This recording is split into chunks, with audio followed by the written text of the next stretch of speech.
Hello, Yes But Why listeners. This is your host, Amy Jordan. Welcome to episode 204 of Yes But Why podcast, featuring Sarah Rhea Werner, host and star of the popular audio drama podcast, Girl in Space.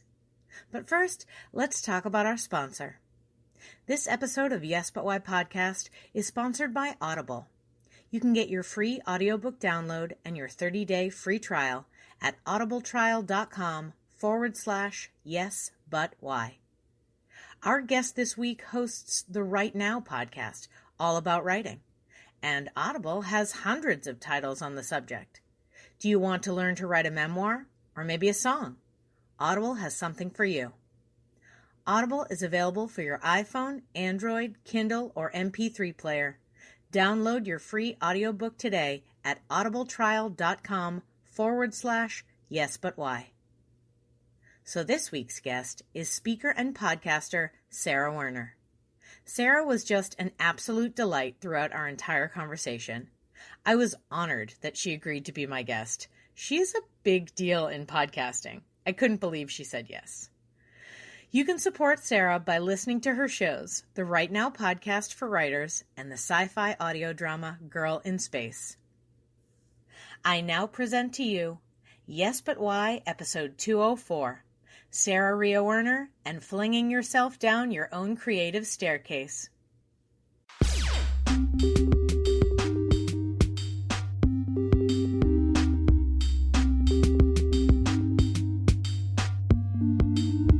I'm Amy Jordan, and this is Yes But Why podcast. Yeah.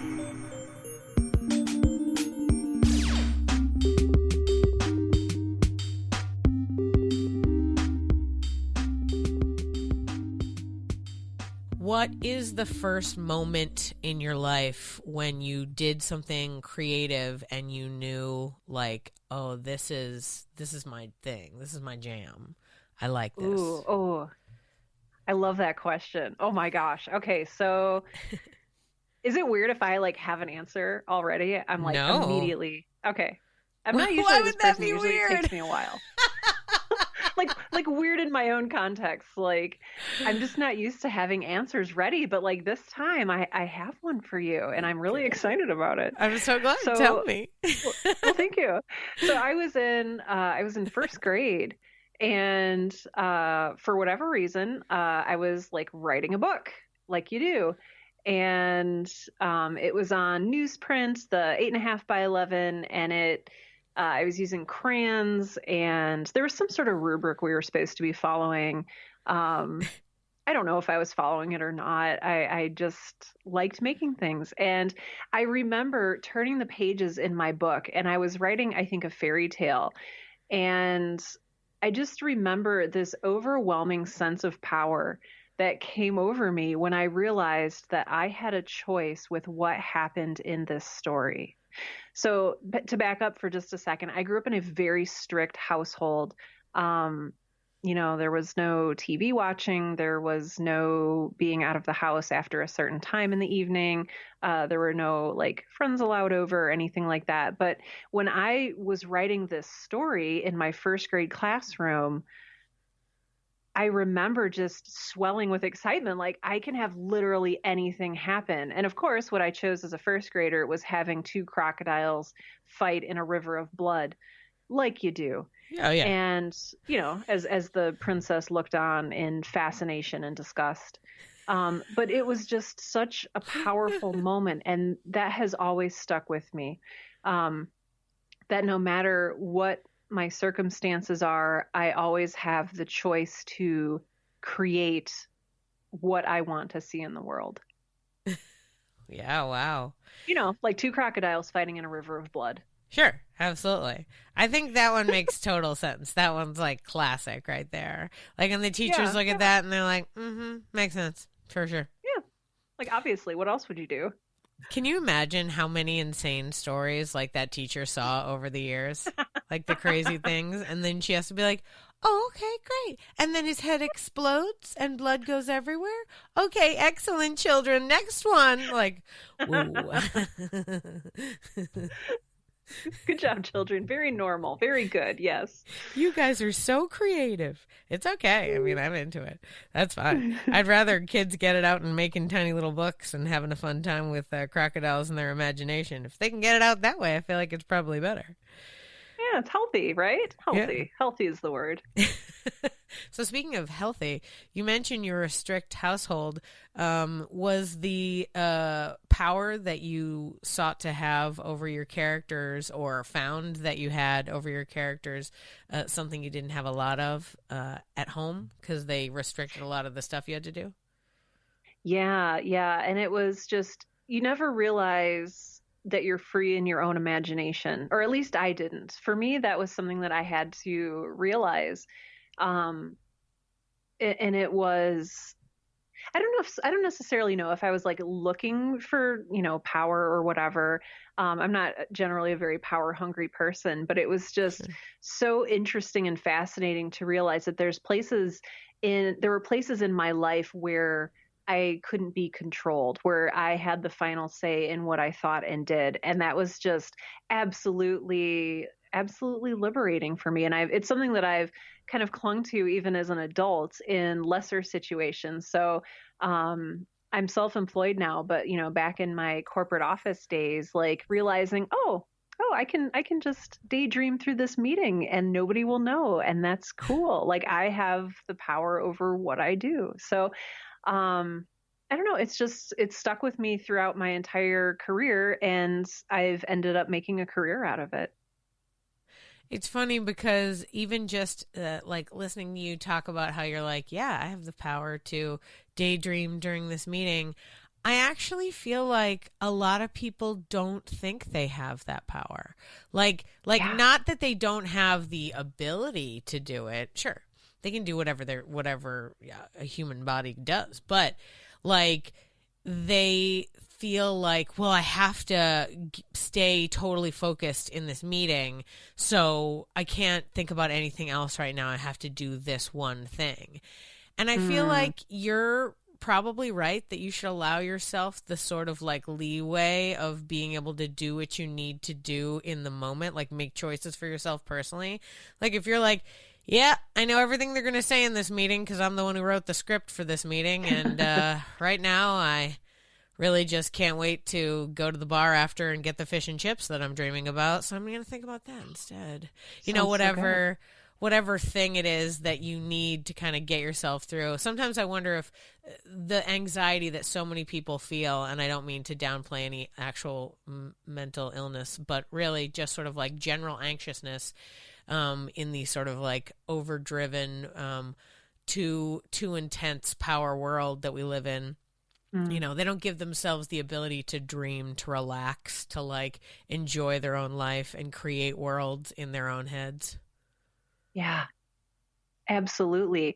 And I don't know if it's because we're not told that. I don't know if it's because, obviously, we're trained not to do that. We're trained to sit up straight, pay attention, because we're all essentially being trained through school to be little factory workers and to be productive cogs in the societal machine.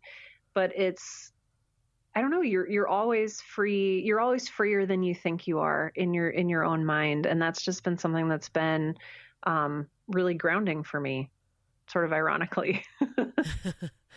Yeah, well, I mean, like, kind of we're talking about the imagination and being able to tap into it. And I think you're right. I don't think a lot of people can tap into it. I mean, I can tell you, I have taught my fair share of people who, when I'm teaching like level 1 improv to them, they say things to me like, oh, I don't know how to act emotions because like I don't feel emotions. I'm like, what? What? Whoa. No. You feel emotions. Literally by saying that sentence to me, you're showing me you're feeling emotions. One of them right now, fear. And Right. so it's like people hold themselves back entirely. You're like, no, just be you.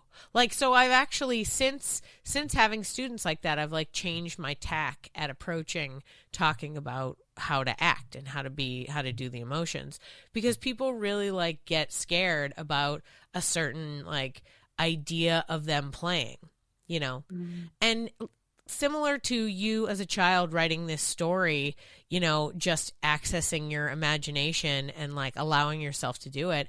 There are some adults that like have never done it, didn't do it when they were a kid, and definitely don't do it as adults. So it's just a super interesting sort of like idea. Quite a How do you think? Like, how do you think that that affects our lives and the way we live? Do you think that imagination is tied to potential, or?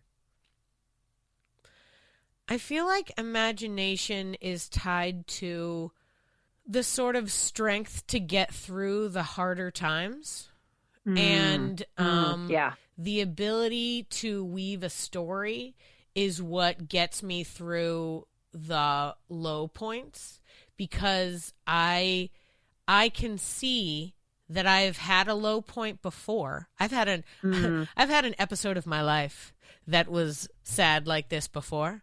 And what happened after that one? Oh, well, it looks like things turned up and things were all right. You figured it out and it was totally fine. So that's what's going to happen now. So that's how I like my imagination. For me, it's like I can imagine every possibility I can go through. I even truly believe it like saves me from like indiscretions of like, you know, when people like get, you know, when people get antsy in life and they like go out and steal something, or like they, you know, something's going on in their lives and they're feeling sad about themselves. So they like go cheat on their spouse or whatever.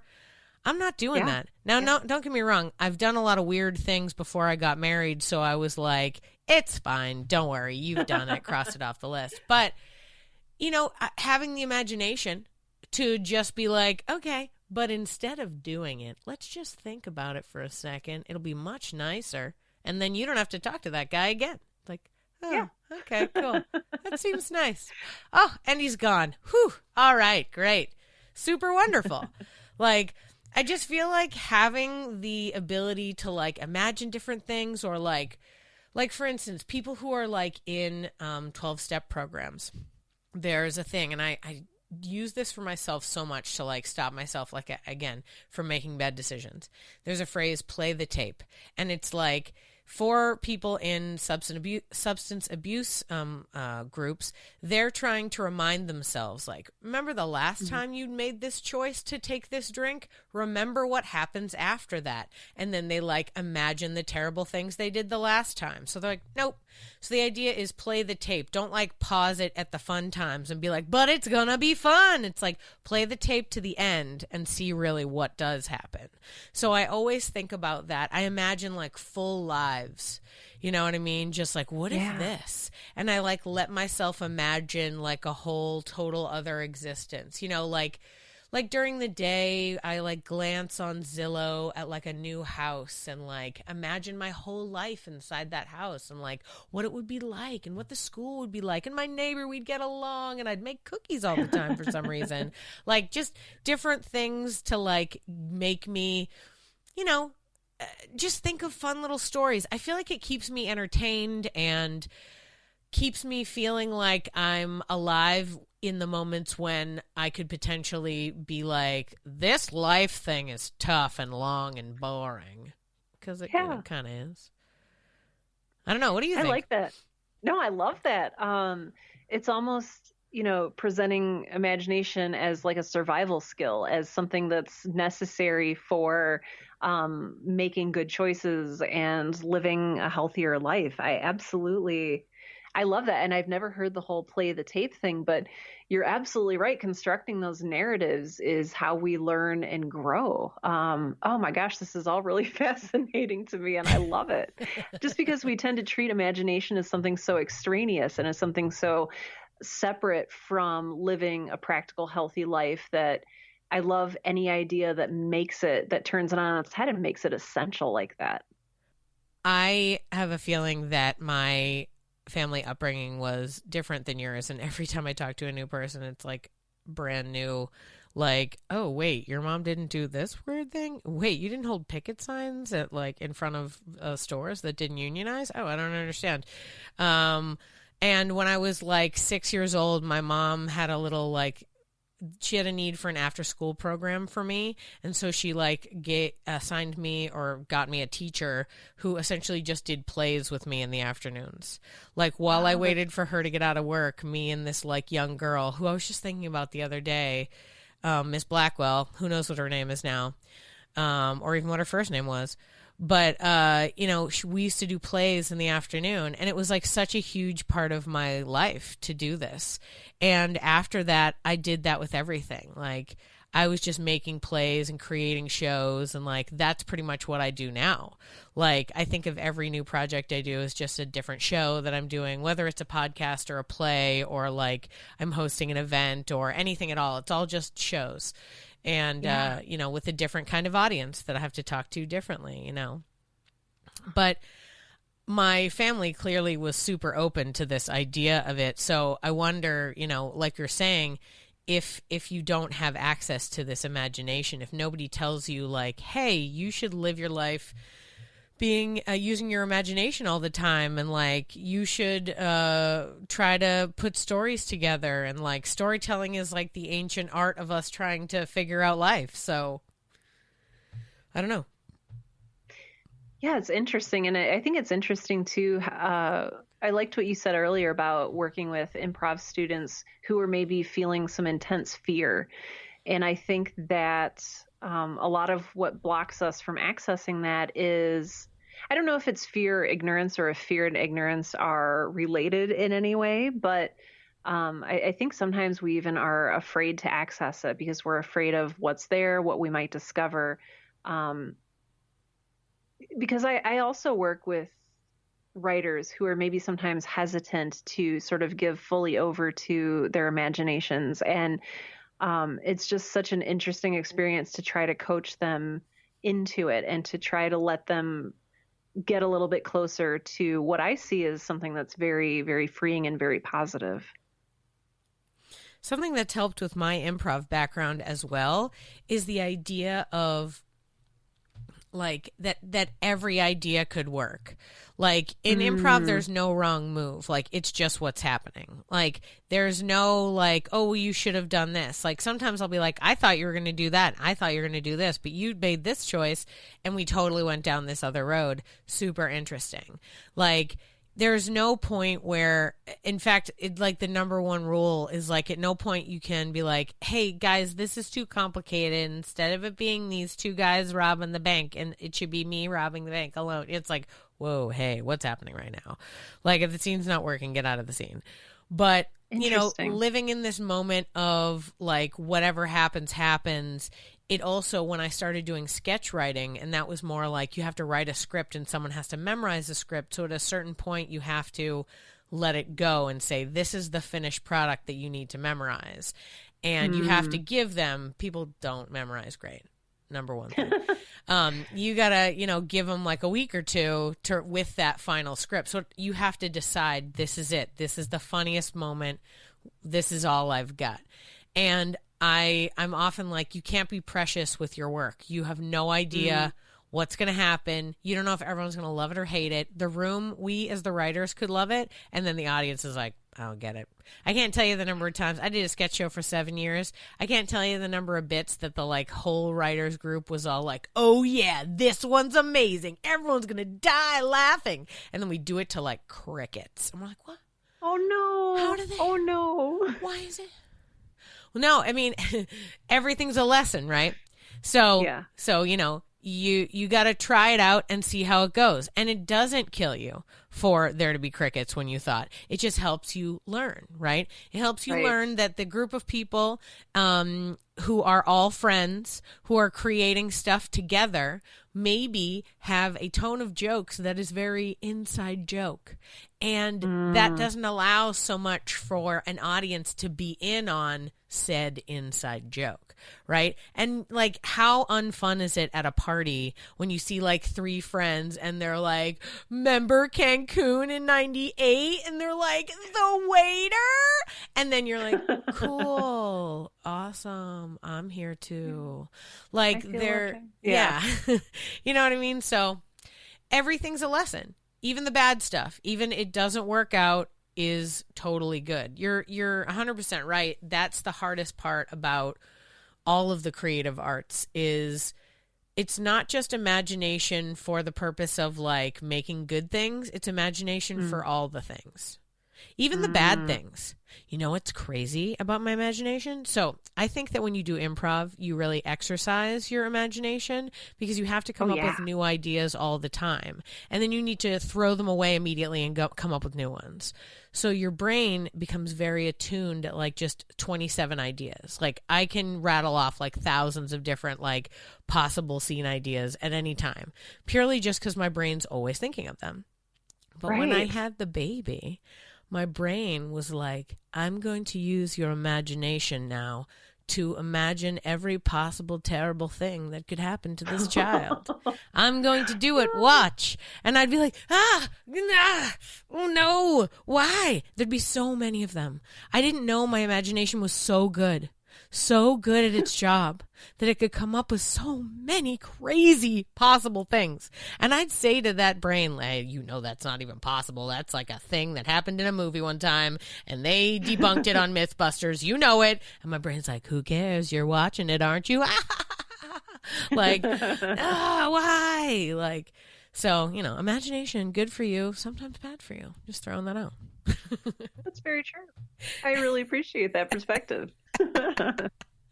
So you found your excitement in your storytelling and imagination early on, but you didn't, have you always been writing since then? Because it hasn't always been your full-time job. That's a sort of recent development. It's, but have you always done writing on your own at home and created projects for yourself? Yeah. Oh my gosh. Yeah. Like, it's interesting. So like reading and writing are really closely intertwined. And writing has been where I go, like I said, to find freedom because, you know, so much of life is, or has been for me, like very constricted. And so that was true growing up. That was less true when I went to college and I was like, oh, I can make decisions on my own and this is great. And then after 4 years of like, oh, I can do this and I can do this and I can decide whether or not I succeed here. Then I entered the workforce. And so I was an English and poetry major. And so, of course, I went into software. And sure, the poetry of the century. So, yeah. Oh, gosh. And so I was doing like software license stuff and data entry, and it was just literally the worst. And so I would go home in the evenings and just have this like angry storm of creative energy that I would need to release somehow. And so I was blogging, I was writing fantasy, I was doing all sorts of things. I had a couple novels going, but it was just this need to create. And I don't know if it stemmed from feeling trapped or frustration or, you know, just the need to keep making use of my imagination, but it was an all-consuming thing. And interestingly, I started, I don't know, I'd say interestingly, I don't know if this is actually interesting, but I started working in marketing after I left my software company job. And I worked in marketing at a bank for 5 years, and then I worked at a marketing agency for 5 more years. And while I was at the bank, I was doing things like I was doing technical writing for the first time. And that was a shift for me because, again, this is going to be coming from like my own bias.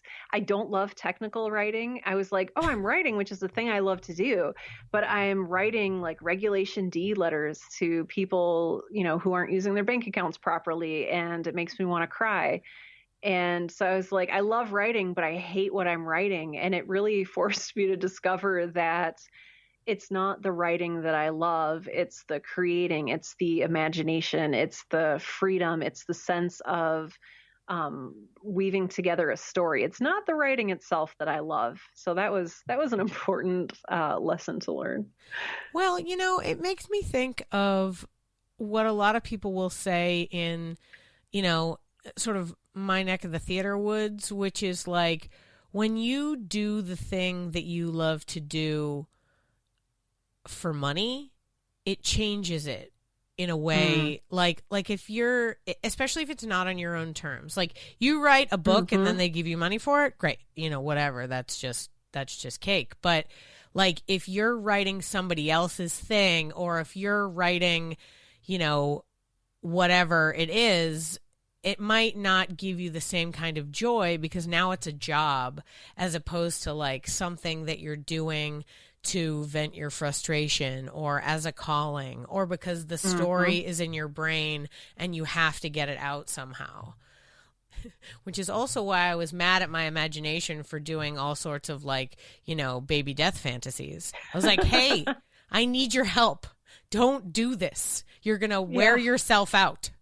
Because it's true, if you use this skill, to do something else, then you can't use it later for yourself, right? If you're doing all this technical writing and you have to write all this stuff, you're not going to be like, sweet, now I'm going to go home and sit at a different computer and type in a new and different way. Like, nope, it's the same, and your body needs to move in a different way, so you're going to go do something else now. Like, and so that's why I think it's hard, for a lot of people to turn their passion into a job. And that happens, I think, a lot now, like in the gig economy that we live in. Like, so many people have to like freelance everything. Like, it's like, it used to be super funsy for Louise to make these bracelets, but now she has to make like 100 a week or else she won't make her rent. Like, wow. Okay. Yeah. Oh my gosh. Yes. I mean, plus, I can't even imagine the sort of breakneck speed that has happened to you. I mean, you started out creating a bunch of things, but putting together your first podcast that like blew up. And like, that is unexpected, right? I mean, I can't imagine you were like, when you put it out, you were like, this one's gold. Like, it's tough to figure out, and then you have to navigate that. And then people are like, clearly, people like me are like, clearly you have nothing else to do, so you should do an interview with me. And you're talking to a million people all over the place, using up your precious, like, thinking ability and imagination and like talking skills to appease people like me and do conferences and all sorts of other stuff. And I read your bio. I know you're an introvert. How do you do it? What an excellent question. Sorry, so long. I just, the way I live my life is I'm at the top of a staircase and I just sort of fling myself down it. Like that's kind of how I live day to day. Every day it's a new staircase, and every day I just happily fling myself down.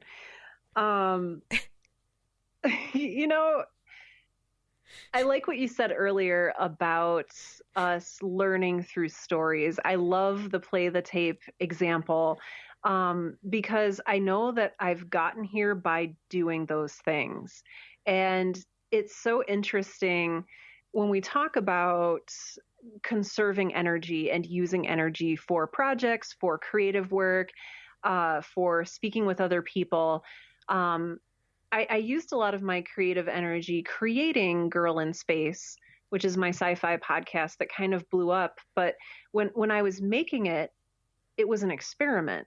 I did not think that it would be successful. And in fact, I was just like, this will be my little test project before, I try out fictional podcasting in a way that I really think will be successful. So Girl in Space was my little sandbox that I was playing in, and I didn't think that it would blow up. And so then by the time that I sort of got through creating that, I had also been on, several panels, and I had done some speaking gigs, and I'd been a guest on podcasts.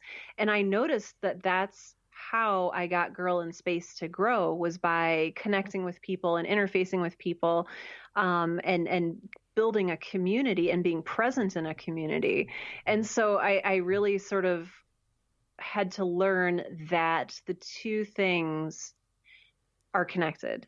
And it was really hard because, like you said, I'm an introvert, and there's nothing I love more than just like hiding in my office and not talking to anyone all day. But if you want to be successful in a certain way, you kind of have to learn how to do those things. And so it becomes this delicate dance of expending and absorbing and regenerating energy. And hence the staircase example, I'm not really good at it yet. So like every day I'm still like, well, I've used all of my energy. I'm lying broken at the bottom of the staircase. And tomorrow I'll do it all over again. And so I don't know if I'm necessarily looking for a way for that not to be my life, because, it's meaningful and I enjoy it. And I've found the success that I want to have. I just wish I was less exhausted all the time. Sure. I'm sure someone will offer you some sort of herbal remedy that, elderberry that you can take, and it'll just fix it right up. Absolutely. Oh, yeah. Yeah. No. Mm-hmm. Yep. So after you're doing all of your projects, like when you speak to people and you do all your things, are you also spending each day putting more effort into your own creative projects? Or is that the bulk of your day? Like, how are you dividing up your time these days, or is it day to day? In a way, it's day to day. I mean, I sort of have a rubric for, I'm not a very organized person. We'll just say that. If I were, I would be like, oh, yes, I write from 8 a.m. to 10 a.m. for Girl in Space, and then I have tea, and then I do. No, every day is different, but nice. I still have the same sort of like buffet of options. So I put time and energy into creating fictional shows. I put time and energy into teaching. So I have, I do a lot of teaching for writers and podcasters. And so that takes a significant amount of each day. I do live streams once a week. I do email newsletters. I do, I don't know. I do a lot of social media stuff. I'm like sitting here like racking my brain, like, what do I do all day? That feels like a lot of work, though. That feels like a to-do list that I'd probably put off till the next day, to be honest with you. Yeah, no. And so I'm self-employed and I don't have my own team. So, really, I'm also doing my finances. I'm paying state taxes. I'm figuring out when my quarterly taxes are due. I'm, filing my receipts and doing Schedule Cs and like whatever. Oh, wow. You're so good at taxes. I have a CPA who I hand a pile of stuff to and go, I'm sorry, every year. I need that. I need to stop doing everything by myself. So you're very smart for doing that. Oh, it's like 2 years in the making. I'm not. Believe me. It was like I turned 40 and I was like, you know what? There's a person whose job it is to do this. Let's give it to them. I like supporting small business. Well, because what are you, at the end of the day, what are you expending your energy on? It's like, oh, I'm spending energy on doing tax stuff when that energy could have gone to, outlining this next episode or recording an episode of the Right Now podcast or engaging with a community in this meaningful way. And I don't know. So there's something to be said for being aware of what different tasks take out of you and what really fills you back up and what you just really shouldn't be doing at all in the first place. Man, that sounds like a deep life lesson. Like, I don't think I've learned that one yet. Like, I'm very much just give it to me, I'll do it kind of situation for sure. Like, me too. Yeah. And it's not good for me. Well, I mean, it's kind of good for you. It's working for now, but in order for you to grow, it's not going to work for you. I mean, right. But as of right now, you're doing it. Well, thank you. There's only so many times I can throw myself down that staircase, though, like before I don't get up again. So I don't know if that's true, but you know, A, you're young yet, and B, I mean, there's a lot of staircases in the world, and it, you know, maybe it's not so bad. You know, I mean, it's funny. I've never thought of that particular metaphor, but now I'm like, that's exactly what motherhood is. Like when I set an alarm for every day at 7 a.m. because my body's like, why would I get up then? But I have to because my human child is usually awake by then, usually already awake. So like when I'm waking up, I can hear him like, blah, blah, blah, blah, blah. Who knows what time he got up? I mean, he just entertains himself, right? And I swing in there like with a coffee, like, what's up? How's it going? And he goes, hi, how are you? Every morning. And, you know, that's great, but I feel like every time, and like I sit in a pile of guilt for the first 2 hours as I'm making him breakfast and think like, okay, you need to do something for this child. Like he needs a proper childhood. Bring him to a park. Oh, that means I have to put clothes on. Okay, go to a park. You're going to be in the sun. The sun's good for you. Ah, the sun. I lost my sunglasses. Like, it's just constantly like every minute of like, I should be doing this. No, I don't want to do it. Oh, I should be doing this. So I feel like it's, you know, we're all throwing ourselves down the stairs trying to get the work done for sure. And it's really just a matter of like, are you getting to the end and you're like, yeah, I did it. You know, like like the guys in like the guy, what's that show? The Jackass, where they like throw themselves into things and then at the end everyone's really excited. That's what life is. Yeah. One big episode of Jackass. It really, I mean, like I didn't mean it as like a full life metaphor, but it really fits. I'm like, really, really. It worked. So intensely. It's like, it's all insanity like that. It's also that for anything. Like you could explain anything. You're like, taxes. Have you seen the show Jackass? That's it. What? Yep. They just throw regulations at each other and go like, that's a law now. Like, oh God. Oh, funny. So you are trying to juggle it as best you can while falling down the staircase, you know, holding a bowl of fruit. I dig it. Yeah. You just have to land on the fruit so that it, you know, cushions your fall. Have there been any experiences that you've had at like a convention or talking to a fan or something like that that, you know, kind of inspired you or propelled you forward when you were having a tough time? I know that's a weird, obscure question. No, that's a wonderful, wonderful question. I remember when I first started the Right Now podcast in 2014 or 2015, and I wasn't reaching a huge audience. It was kind of frustrating. I was putting all this time and energy into this thing, and I was still doing it because I needed to do it. Like I needed to be creating something. But I was like, nobody's really listening. And then I got an email from an older woman who she was retired and her husband had passed away several years before.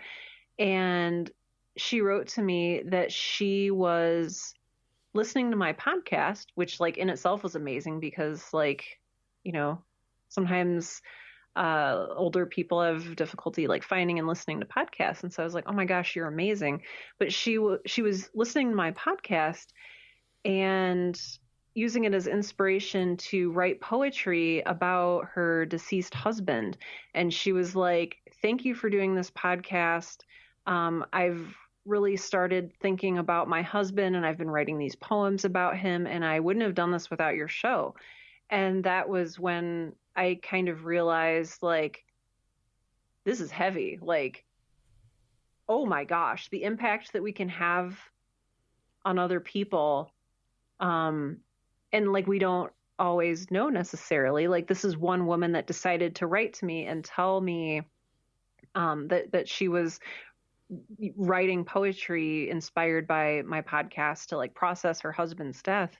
But, you know, who else am I helping? And it was just this really, really like beautiful realization that just because we don't know the effect that we're having doesn't mean that we're not having that effect on people. And so it's just really important to keep going, even though you maybe feel like you're not seen or heard in the way that you want to be. Because I mean, ultimately, that's just ego. Like, that's just us wanting to be validated. But doing it anyway has been, I don't know, really important to me ever since. That's really amazing. I think you're right that we don't see ourselves and the work that we do in the same way that other people do. And it is always so nice. Like, I wish there was a way that, like, once a month I could just, like, get a bunch of people to say nice things about me. I'd be like, oh, you're right. Okay, cool. Okay. You know, it, like, just helps to, like, hear those things as opposed to, like, you know, any sort of, like, negative, because I got plenty of that in my own brain. To figure out that kind of thing. Also, I have met in my life, like, I've met lots of different, like, people that make theater or make film and stuff like that. People who, you know, I've met a few of my heroes, and it is always wild to me when I meet somebody and they're just like, oh, yeah, I did that. Cool. I'm glad you liked it. Yeah, it was weird for me. I didn't love it. Like, and it's like, you know, it'll be like the book that I was like, are you kidding me? It's the best book in the world. Or like, that's my favorite movie. What do you mean? Like, people just think of themselves like schmoes no matter who they are, right? Yeah. They just think of themselves as like, you know, whoever, and they just, you know, nobody thinks of themselves the way you do. Like, when you idolize somebody or when you, like, are really excited, like, I'm excited for everyone who wants to have a good time. And I've definitely met people who, like, I thought were amazing actors. And then when I talked to them, they were so, like, nonplussed about the whole thing that I was like, oh, well, they're out. Because they, like, just don't care. You know, like, in my mind, I'd rather nobody know your name, but you're in, like, you know, you're working on stuff and you, like, really love it, than be like Brad Pitt and hate your life. Not that Brad Pitt hates his life. I don't think he does. But, yeah. Which I only just found out recently from a podcast he was on, and I heard him and I was like, oh, he seems okay. But you know what I mean? Like some people have weird attitude, you know? You know, speaking of, I wonder if it's because they're coming to this, like, with the context that they're coming to it with.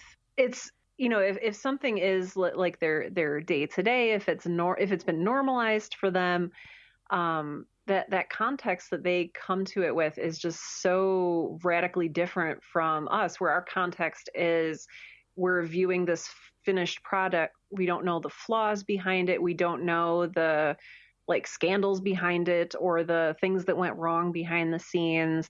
All we see is this elevated project that speaks truths to us because it's been polished, it's been gone over by editors, and we're not in, like, the gross day-to-day drudgery of it, which is really fascinating. And I wish there was a way that, like, we could, like, share and universalize that context, because I think it would erase a lot of the mystery in a bad way. It would erase a lot of the non-transparency around creative works, and really kind of just open up, I don't know, a better future for creators. You know, I don't know if that makes sense. Wonder if I understand what you mean. I wonder if people with, like, VR technology can help us to understand different people's points of views, like, to the point where it's like, you know, if you're, you know, what is it like to be, well, okay, here's something that's crazy. And I don't know if this has happened to you or what the context of ever you sort of acting or performing or anything has ever been.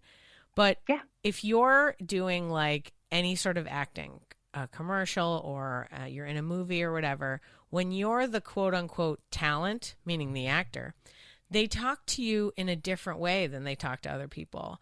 They talk to you really sweetly, and they give you a lot of compliments all the time. And I'm always like, hey, you don't have to do that. It's fine. Like, we're cool. Let's just do the job. And they're like, thank you so much. You're really great. Your hair looks amazing. Can I just tell you that sweater? I mean, it really brings out your eyes. I'm like, okay, you can stop. Let's just go. Where are we getting the photos taken? And they're like, oh, you're so smart. Absolutely. We should go there. I'm like, stop. Like, and every time it happens, I think this is what like PAs and people are being taught how to act. Imagine being Brad Pitt, and every single day of your life, people are like, oh my God, you're really amazing. Here is this muffin. I can't believe you can even eat muffins because you're so thin and so svelte. You're so beautiful. I mean, you're 54. Like, that's crazy. Your hair, it looks so gorgeous. The way you say words, it's just amazing. Like, they can't even, like, whenever people are like, oh, they're egotistical, I'm like, they cannot help it. People are putting this in their brains. So it's like, do some VR with like the praise George Clooney receives every day, and you'd be like, yeah, you know what? I am pretty great.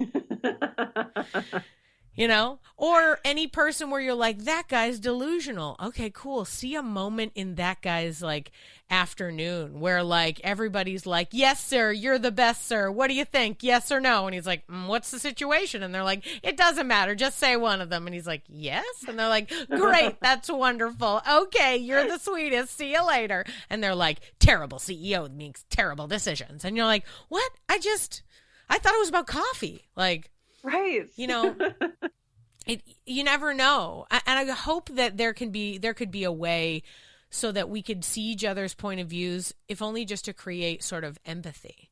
Like, it brings me back to the imagination conversation we were having up top, which is like, because I keep thinking about this idea where it's like, it's not just like, if you allow yourself to use the imagination, then there's also like how much you've seen in your life imagination help the world, right? So if you live in a particularly poor upbringing where like your parents probably have to work multiple jobs and like they're not happy about it, so every time you see them they're kind of like, ugh, because they're exhausted from whatever 2 jobs that they're doing that are also probably the kind of jobs where people are mean to them all the time.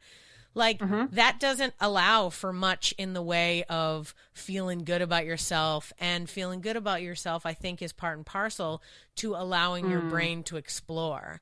And a lot of times when things get hard, people shut off that part and say, I can't dream anymore because I don't have the money to dream. I don't have the time to dream. I'm not the kind of person who gets a dream.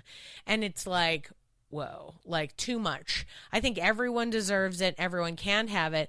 But I know what it's like to get to a point where you're like, the only thought in my head is, when can I pay rent? So I can't do anything else.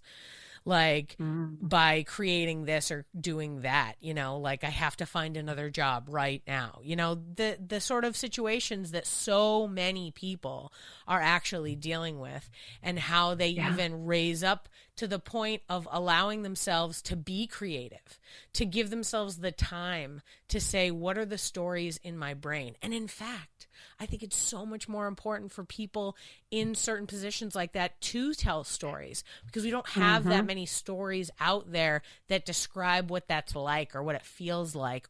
And those stories are what help us create empathy, so we can go, man, that does not sound fun. That feels like a terrible situation I don't want people to get involved in. And how can I help that? And then people can make changes in whatever way that they can in their lives or politics or whatever, you know, like, but until you understand other people, then, you know, I feel like I've gone down on a tangent, but I'm going to throw it back to you. No, this is beautiful. I love it. I love this. I feel like I'm hearing your upbringing with the picket signs. Like it's this is fantastic. Oh, well, I mean, I don't know about you. It sounds like you need an assistant, first of all. But I am totally in like a new creative renaissance for myself. So I'm open to whatever. And every time I have these conversations with people, I really just like to sort of dig deep into concepts of like why we do it and how we maintain it. Because I mean, to be totally honest, I have had a heck of a rut. I mean, since having the baby, there's just so much time spent on like staring at this other human and like making sure everything's okay. And then once it's like clear that they're fine, they're crazy and want to run around and jump everywhere. And you're like, oh, there's a lot of that, So, there's so much energy spent with that. My child is now 2, so he just screams in my face sometimes, just like no Cool. and mine. And the energy that gets sucked out of me as I'm like, cool, great, it is yours, is like so intense that sometimes I like cannot get the work done. So, I like talking about this stuff because it helps me get going. That's also why I like teaching, because if I can help other people, then it can help me keep it moving. For me, it has been, this is going to sound kind of weird. Well, maybe it's not weird. Maybe this is very normal. I learn more when I teach. It's just, and maybe that's even cliche. I feel like that's super cliche, but I'm going to say it anyway because it's true. For me, I love feeling useful and knowing that I can help people. Like that's a really, really good, rich feeling for me. I love diving into a topic and explaining it in such a way that I'm actually like realizing things and learning things as I'm explaining it. It's sort of like processing or journaling for me in a way. So that's been just incredibly amazing. I love seeing other people's passion for their projects, and I love just sort of watching them come alive. That is just really, really cool. I love seeing when I talk with a new student, I love seeing in their eyes, like, yeah, this is my thing. And this is how I'm going to make my mark on the world. And it's like, yeah, you are. I love it. Like, so I get energized by seeing other people really be in love with their work. And I get to learn while I teach, and that is also something that's really invigorating for me. So I don't know. It's been really unexpected, but really, really delightful. When you teach, do you have like a set syllabus that you made where it's like I lead them through these 15 exercises and it gives them a journey? Or is it like person by person, you deal with them individually and then give them sort of their own exercises and assistance as needed? It's both. So I have I think it's like 9 different segments of the syllabus that I walk people through, but I also do just a lot of one-on-one coaching with students. And so anything that they're struggling with, a lot of people will go through the syllabus, but they'll have hangups about things, or they'll have fears that they need to work through, or they'll need to have like a mindset shift. And so I'll kind of talk them through that and ask them questions and sort of challenge them through that so that then they can get back into the coursework and sort of create freely from there. That's a really good question. I've never thought about that before. Well, I like to think about it because I teach improv and sketch, and I have different ways of teaching based on like the length of time that I have. So like when I'm teaching improv, I'm usually teaching a syllabus that's been given to me by a school. So it's like they have their specific lesson that they want to have happen week to week for their school. And so I teach that. And I enjoy that kind of thing because for me, I'm saying the same thing over and over, but I, as the instrument of that, I'm going through so many different things each time. So every time I teach it, I have a different focus because it's just like whatever the thing is that I'm thinking about in my own creative stuff. So like if I'm in the middle of creating characters with my own projects, then when I'm teaching, a lot of what I'm teaching will lean towards character-based stuff and character-based examples. And like, if I watch a sketch show on television, I start using all of those. I'll send those videos to the students as examples. Like this shows this thing that we were talking about in class. This is shown in this sketch, stuff like that. Whereas when I do a longer session that I'm more sort of in control of, whether it's like a multiple day improv intensive or a multiple week sketch comedy writing situation, then I can give a little bit more leeway. And also I'm aware of the ups and downs. Like with a camp that's 2 weeks, there's a couple of days that I just write off as like, we're never going to get work done. Like that Friday, forget about it. Like just games. It's just games all day, because it is a waste of trying to get work done in that situation. In the same way, but that's because they're like preparing to take a break. In the same way that when I teach like a 5-day improv intensive, on Wednesday, the students are done. They're like over it. They're a lot. That's generally when we get the crankiness from people, when they're like, yeah, I know that's what I did. And you're like, cool, I'm just giving you the no. And that's fine. And I'll tell them that up top, where it's like, you're going to go through a journey. I know what that journey is. Just be cool with whatever happens. I'm cool with it. I know that stuff's going to happen. You're going to be happy. You're going to be sad. There are going to be times when you're into it. There are going to be times that you're fighting it. Just keep going. Just keep going till the end, you know? So I always think about it that way, you know, it's my journey too. Like you said, you learn the most when you teach. I think that teaching is my own learning. You know, I'm either learning how to recommunicate the same lessons, or I'm learning how to help this crowd of people navigate creating something together. Yeah. And I love that you understand the journey so well, and the emotional impact and the different beats that come along with that journey. I love that. That's also why I find I forgive myself for stuff. Like, I promised myself I wouldn't do this because you're like legit and famous and stuff. And I was like, don't tell her about your theory. But every single episode of this podcast, if there are regular listeners, guys, strap in. I'm about to tell her about my theory of life. I say it every single time. So here it is. Because it makes sense right now for our conversation.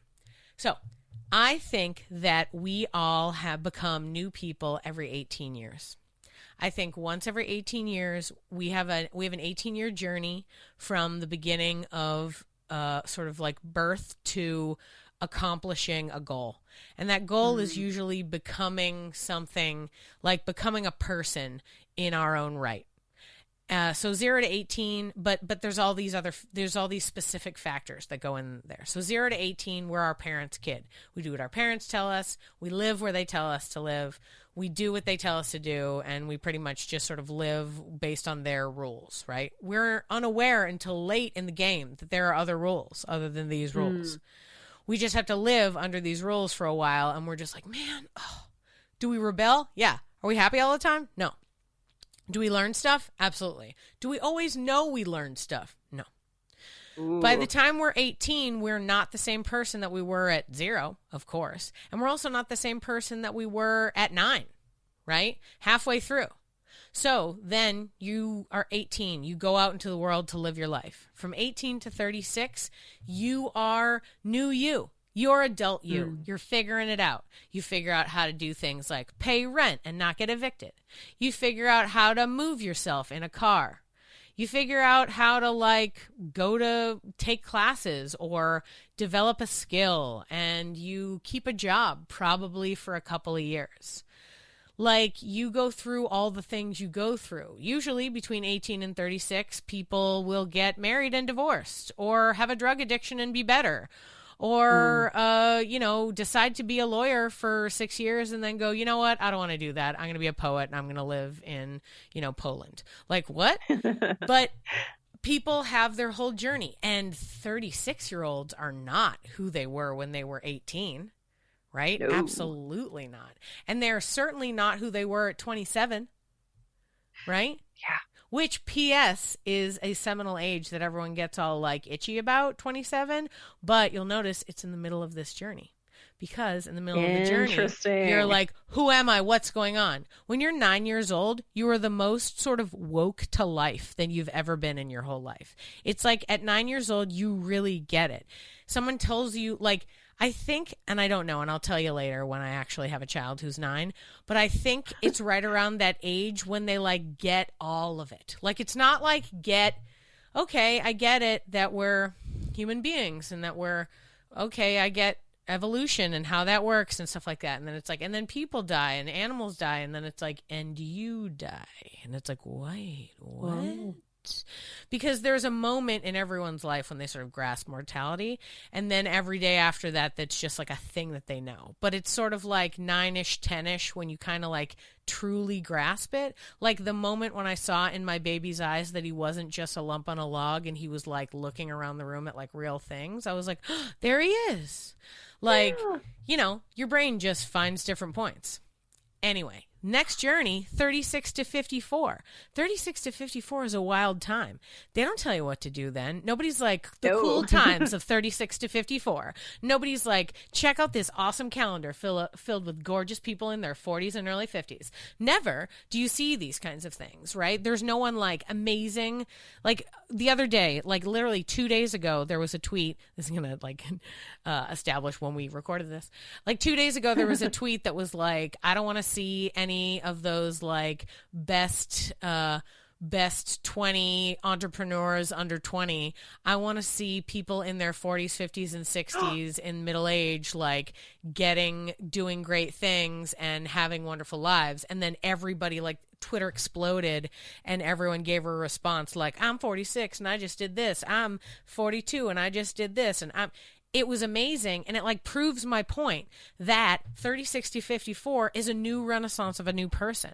And 36 to 54, you still need to give yourself the break you give yourself when you're 18. I mean, I know that 18-year-olds are super serious and they're all like, oh my God, I figured it out. But like 22 or something, you're like, guys, no, I didn't figure it out. And then you kind of, you know, climb up the walls and fall down the stairs until you turn 36. And one hopes by 36, you're at least like, okay, I can do this sort of. Like, I can figure this out. I mean, one hopes, and perhaps, again, this is my like privileged point of view, but I just feel like you go through a lot, you learn new things, you're an adult at that point. And we get a few more of them, 36 to 54, 54 to 72. If we're lucky, we get another one after that. But if we just get to 72, that means that you can be 4 different people, and not even can be, will be. The person who was 18 is not the same person that was 54. The point of view is different. The way they solve problems is different. The way they see the world is different. Mm-hmm. It's crazy. Oh my gosh. And all I'm saying is you need to forgive yourself the journey. We don't give ourselves the time to grow and become who we need to be and just be cool with it.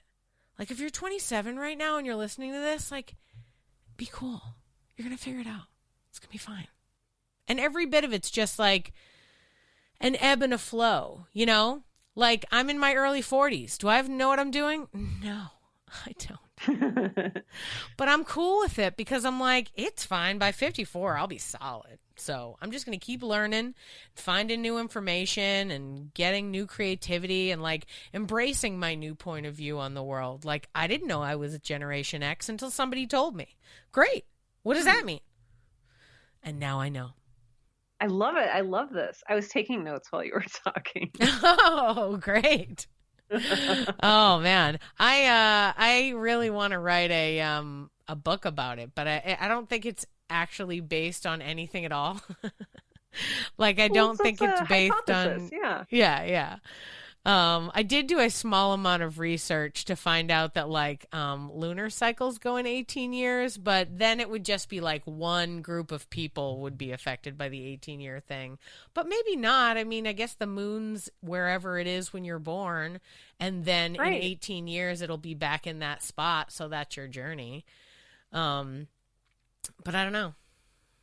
I feel like you need to do a TED Talk on this. God, please give me your TED Talk connects. I'll do a TED Talk on anything. We used to do a show. Where it was improvised TED Talks, and they would make just slides behind you, random slides, and you had to, and they like somebody gave you a suggestion, and between the suggestion and what you saw on the slides, you had to just talk for 10 minutes. It was great. I love that. That sounds amazing. That's my favorite. I'll do that any day. So, final question. Thank you so much, by the way, for giving me so much of your time. if you had any advice for people who were trying to get started into writing or into podcasting, something that could spur them on or get them out of their shell to get moving, what would that be? Oh gosh. There's just so many like little pieces of advice that kind of come together. Like you have to read a lot. You have to like make sure that you're on a steady diet of like good creativity if you're going to produce good creative stuff. I don't know. I create a lot of things out of spite. What does that mean? Because I was so used to people telling me no. So I graduated college during the recession, and everybody was pretty much like, we don't want or need you. And I'm like, fine, I'm going to get a job working for a software company and I'm going to create stuff in my spare time and you can shove it. And so I'm so used to, I've sort of been trained to stop asking for permission, which I kind of appreciate. One of the things I tell my students is make them tell you no. And then when they tell you no, do it anyway. Just do it out of total spite, in spite of people telling you you can't do it or you shouldn't do it. You got to write anyway. But what if it's yourself saying no? It's not someone on the outside. Yeah. It's just yourself being like, no. If it's yourself saying no, maybe it's for a reason. I'd encourage you to think about it and journal about it. But again, if it's fear, I don't know. Fear is such an interesting thing. I don't really think we can get rid of fear. I don't think we can punch fear in the face or whatever people tell us to do. I think that you kind of need to just like learn how to hold hands with fear and get along like two kids on a playground. Work through those issues together. But yeah, I feel like this is the most sloppy, disastrous advice ever because it's like 9 different things. But no. I'm picking it apart as you're going through. It's not. Oh, good. Like, okay, good. You know. Make me sound smart in the final cut of this. Oh no, I don't mean I'm cutting it. I mean like while you're telling me these things, I'm also asking you questions about them. You have like 9 parts, but on your 3rd part, I'm like, tell me more about that. So no one faults you for being thrown off, because I'm the one throwing you off. In fact, I'm going to continue to throw you off because you said that you create out of spite and that you're always fighting against someone who's saying no to you. But these days, people love you. You're, a crowd favorite. What do you do now that you're getting yeses? If people are like, yes, great idea, do you immediately go like, no, that must clearly be a bad idea because they don't hate it? No, I just don't tell anyone what I'm doing. So I'll make something and then I'll be like, here, I made this thing. And I'll have created it. Nobody tells me yes. And I don't know if that's something I'm like doing subconsciously for that exact reason. But yeah, no, it hasn't stopped me yet.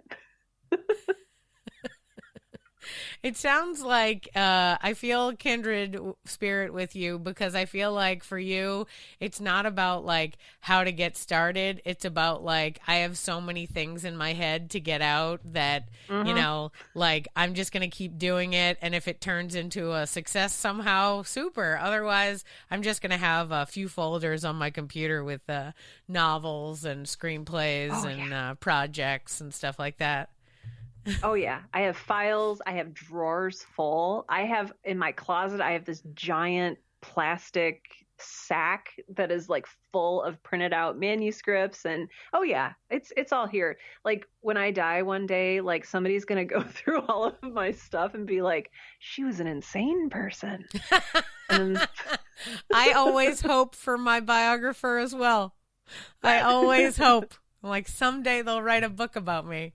It occurred to me that really I should probably just write the book. Instead of having somebody do it posthumously for you, I think that's a fantastic idea. Write your book. It's like the amazing story of Amy Jordan. And it's like, she's not dead. What is this book about? What's going on? She lived a great life. It's like, wait a minute. She lives right there. What is this book? Please do this. I want this. I want this to exist. Oh man, I want this to exist. Lord knows how I would put that together. I was just thinking we're moving soon, and I was like, do I need that box of notebooks that no one's ever going to read ever? Maybe I should just burn them in some sort of sacrificial, like, funeral pyre to old ideas. It's like, ah, yes, my old journey and your thoughts. Goodbye, thoughts. Now I am in the new place. I mean, because to a certain extent, like, the way that I even created when I was younger is different. Do you find that now? I mean, do you have a different style now that you've been doing it and that you have found a way to accomplish the task versus when you first started and you were like, maybe I'll try this, maybe I'll try that? Yes. It is very different. Like I said, I started Girl in Space as an experiment. And so I just wrote the first episode and I produced it and released it to the world and was all prepared to like go start something different when I realized people were listening to it and I should probably make a second episode. And so like every episode I had to make like just in time, like on the spot, with no planning. It was sort of like outrunning an avalanche made of dinosaurs. It was just like constant panic. And so for season 2, I'm actually going to outline and plan it, and I think it'll be a little bit better, or I hope it will. I don't know, and I'm even thinking back to like I wrote this massive novel when I was in 7th grade, and it was just complete unself-aware creation. Like I was just writing out these fantasies that I had in my head without understanding what it would mean for an audience to read them or to even try to make sense of them. And so like, I think, as I've gotten more increasingly self-aware as an adult, like I now think about, will people enjoy this? What's the most interesting thing that can happen next? How am I keeping my audience in mind and entertaining them throughout this? And what are they going to expect and want from this character? And how can I subvert that? It's almost become, instead of just like a monologue into the void, it is now almost a conversation with my potential reader/listener about with setting expectations, living up to those expectations and subverting them. Like that's almost become a game that I play now when I write. So I don't know. That's been fun to sort of grow into that too. It's interesting thinking about how we change and how we develop as artists. And like I said, it sounds to me like you're the kind of person who's not like, I need to figure out how to get this done, but really like, I have so many ideas. Which one do I pick right at this moment? Mm-hmm. Well, and of course, my brain's like all of them at once. Yeah. Well, you can probably figure out how to do that. I mean, find a way to just make them all, How many staircases do I want to throw myself down consecutively? You mentioned like wanting to write to make your audience, what things I could do to make the audience like this. Do you think considering what the audience wants from your work takes away from your own creative license, or does it just give you a constraint that like helps you make a final decision? Yeah, kind of the latter. It just gives me something to play with. Like limitations are well, and you probably know this even better than I do from improv, how limitations and like weird random expectation setting can like make the story even more creative or make your product even more interesting. And because I think that creativity can feed off of different things. And sometimes when you're just sitting in that sandbox, like you're like, hey, somebody like throw me a shovel or a bucket or something. I need some kind of constraint. And my reader and listener expectations are often sort of that tool that I use to, I don't know, beget more creativity or to solve problems in a unique way. For me, it just makes it more fun, which hopefully is what this is all about.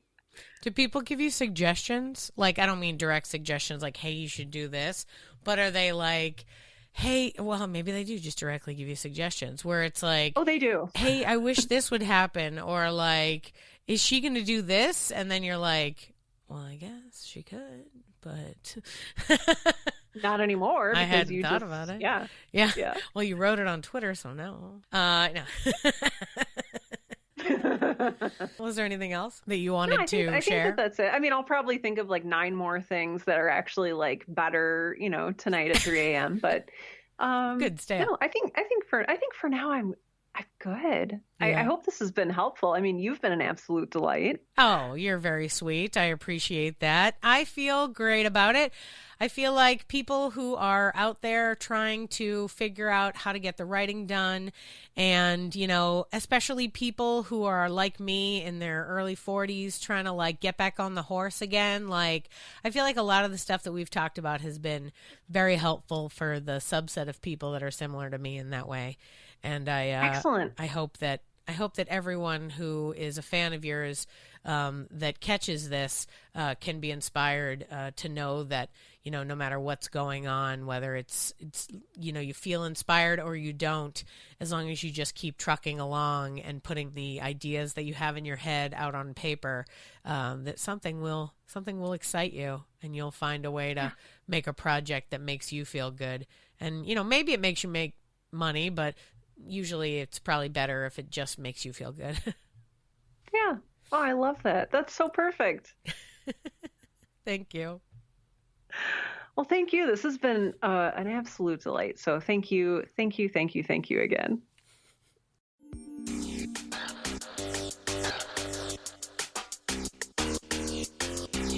Thanks for listening to Yes But Why Podcast. Check out all our episodes on yesbutwhypodcast.com, or check out all the content on our network, HC Universal, at hcuniversalnetwork.com.